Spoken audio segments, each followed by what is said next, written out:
Hey Avenue kids, it's Johnny Karras from over at Avenue Christian Church, and I am so excited to jump into our second week of our new theme for February. And I want to thank you so much for joining us online. This month we are journeying through our theme, Road Rules, Ride with Respect. When we think of respect, we might often think of parents, teachers, small group leaders, or even lifeguards or emergency responders. Now, these types of relationships are kind of vertical in nature. Many times these people are older than us or in positions of authority. But what about siblings and friends, teammates and classmates? How about the people we know but don't always get along with? These horizontal relationships are important too. That's why during the month of February we're talking about what it means to show respect to others. How do we define respect? Showing others they are important by what we say and do. In fact, the idea of valuing others and showing others respect is present all throughout Scripture. In fact, we know all people have value because they're made in the image of God. We can reflect God's love to the world when we show others they have value too. In fact, Jesus told us how we should treat others. That is our memory verse for the month. It comes from Luke chapter 6, verse 31, when Jesus said, "Do to others as you'd have them do to you." Well, I hope you guys are ready to see what it looks like to ride with respect, because this week we're looking at when Jesus commands his people to love their enemies. Thank you so much again for joining us online. We hope to see you soon here at Avenue Christian Church.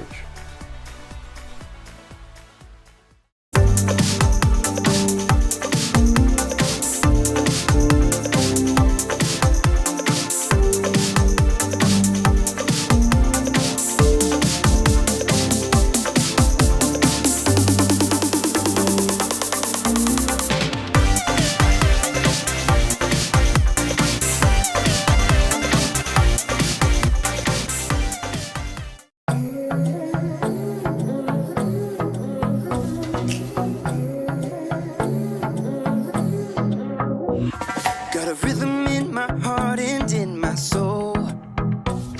Got a reason for this joy I can't control. I wanna sing, I wanna dance, and give everyone a chance to hear about this endless love I know. Oh, what you give to me is not for me to keep. It's for the world to see your love.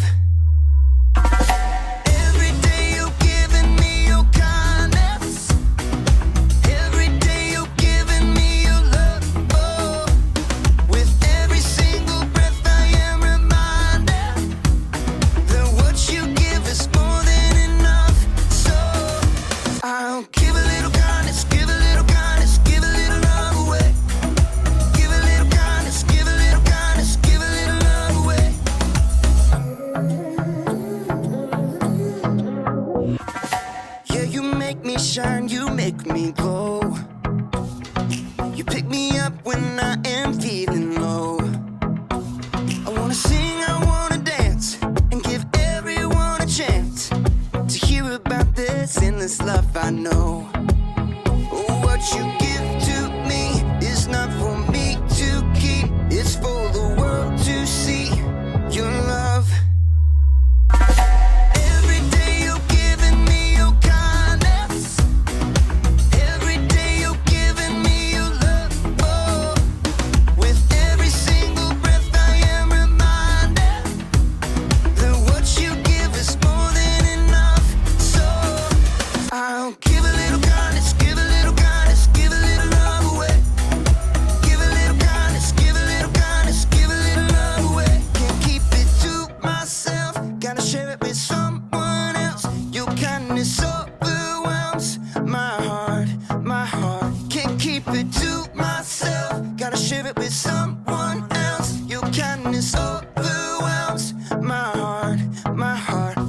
What you give to me is not for me to keep. It's for the world to see your love.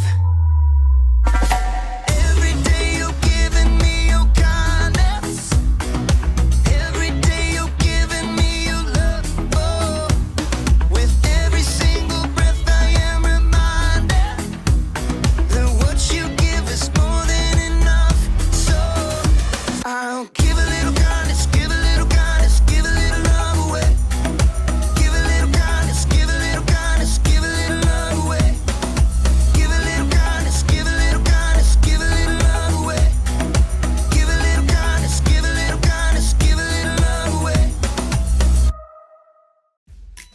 Hey, welcome to Story Lab. Skylar, I got your beakers. Oh, thanks. Hey, could you finish this? Sure. Awesome. Trade you. This week, we're talking about respect, while we take a look at something amazing Jesus said. What am I even doing?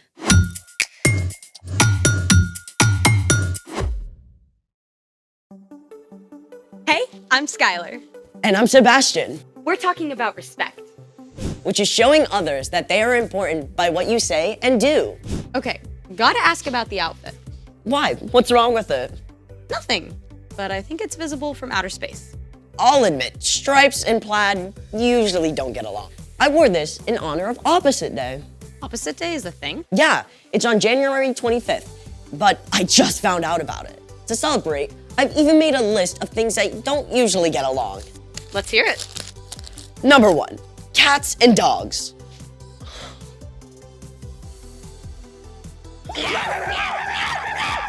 Number 2, heavy metal and polka music.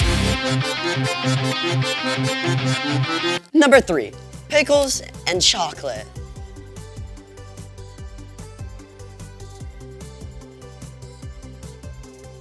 Want a bite?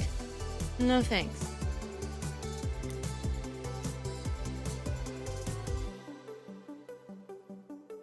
Number 4, water and oil.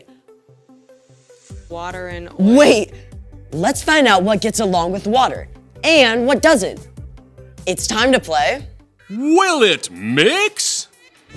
We have here salt, Oil flour. and baking soda. Will our 4 contenders get along with this water and form a solution? Or, like the Batman and the Joker, will they refuse to mix? A solution is formed when a chemical substance dissolves in water. Here goes.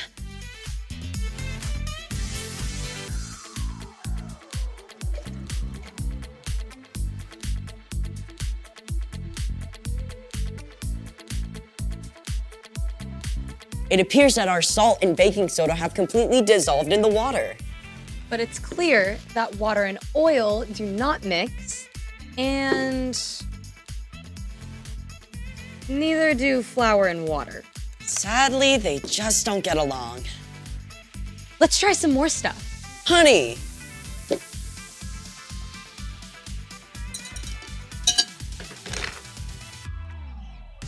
Yep. Pepper. Nope. Sprinkles.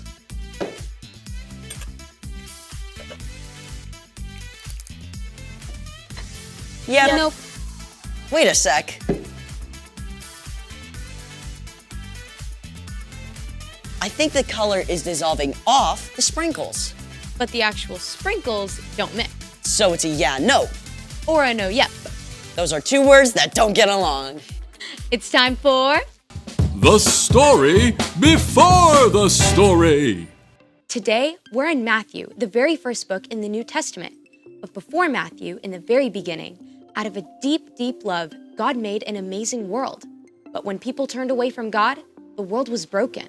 God made a plan to draw people back into relationship. So at the right time, God sent a tiny baby to be born in the small town of Bethlehem, God's very own son, Jesus. When Jesus grew up, he began to travel from town to town, teaching and healing. And everywhere he went, huge crowds gathered because Jesus spoke with more authority than any other teacher ever. Which is where our story starts. Take it away. Hey everyone, I'm Erica. You know, one day, Jesus sat down on a hillside in Galilee to teach his disciples, but it wasn't long before many people joined the crowd. They were amazed at what Jesus said. His teaching went beyond anything they'd ever heard before. Blessed are those who are humble. They will be given the earth. Jesus claimed that people who are sad or humble or hungry or those who suffer for doing what's right are actually blessed. He said his followers are like salt and light. He said that calling someone a fool is just as bad as, get this, murder. It all added up to one thing.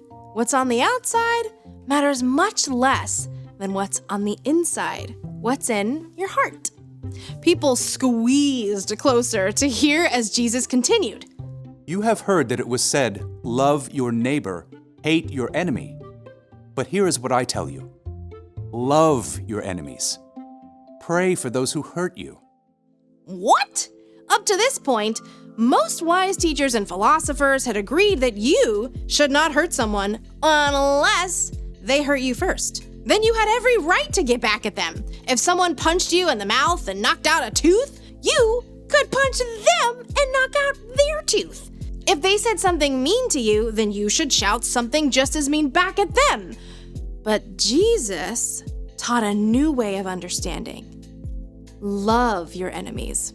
Now, it's easy to think of your enemy as the really bad guys, like a supervillain about to destroy the world, or a dangerous criminal on the run, or even the biggest bully on the playground. But your enemies can also be the people you're around every day, like the classmate who cuts ahead of you in line, even your little brother who's super annoying. Loving your enemy is simply loving anyone you don't get along with. That love is more than a warm, fuzzy feeling. You don't have to feel loving to love your enemies. In fact, you probably won't. Instead, you can speak kind words. If someone insults you, choose something kind to say in return. Don't grumble and complain about them behind their backs. In fact, you can show respect. There might even be something nice you can say about that person. You should also do well to them. If someone trips you up on the way to PE class, you can tell them that's not cool. But don't look for ways to get back at them. And most important of all, pray for them. Ask God to care for your enemy and help you forgive them. Prayer might change your enemy, and it can change your own heart too. Speak, do well, pray. When we love our enemies like that, Jesus went on to say, "Then you will be children of your Father who is in heaven." Jesus kept going. He said, it's easy to be nice to anyone who's nice to you. Anyone can do that. But God gives good gifts like sunshine and rain to provide for everyone, even people who do wrong things. We are made in God's image. And when we show respect and do good things for those who don't treat us well, we're actually showing the world what God is like. Okay, that's a lot to wrap my brain around. No kidding. So, What's our part in the story? Well, choosing to love your enemy is actually a really awesome opportunity. It's a way we can work with God to show God's love to the world. Like, maybe a kid on your soccer team keeps making fun of you when you don't block goals. Instead of saying mean things about them, you could cheer for them when they make a great kick. Or if your teacher loses patience and takes away recess for the whole class, even though it wasn't your fault, you could offer to clean up the classroom. It makes me think of my little brother. He drives me nuts because he's always borrowing my shirts without asking and getting stains on them. So what do? What I want to do is yell at him and mess his stuff up. But I could keep my temper and show him how to get stains out of them. Yep. You never want to let someone keep hurting you, but you can always respond with kindness. Exactly. It's not an easy thing to do for sure. But when we follow Jesus, we have the power of God's Spirit to help us speak kind words, do well, and pray for our enemies. Gotta respect that. See y'all next time. Bye, Erica. So here's the thing. Show respect even when you don't get along. Like plaids and stripes. Ew, what is this? Fur. My dog is shedding. Oh, hey, will it mix? Dog fur.